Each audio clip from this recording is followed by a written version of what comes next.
বসা, ওখানে বসা বড় ছিল। চল গেটের সামনে গিয়ে গেটের রুমটা দেখানো যাক।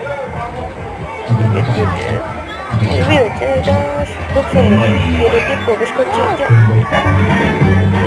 গেটে প্রবেশ করতে কি কত লোকজনের সাথে দেখা হলো, কি কষ্ট আমার। বড় বড় চেয়ারগুলো গিয়ে দেখে আসে। চলো কারা দুইজন বউ আর বর বসা,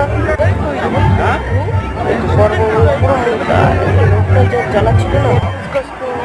এই যে ফুচকা স্টল, পকোড়া স্টল ছিল শেষ, আইসক্রিম স্টল, দাদারগুলোকে ক্যামেরা দেখে যা খুশি হলাম আমি। কেউ কাছে গিয়ে দাঁড়ায় দেখছিলাম আমি। চলো গিয়ে দেখা যাবে। এই যে ক্যামেরাটা, মজা। আর ওই যে বড় বড় কানে কানে কি বলছে।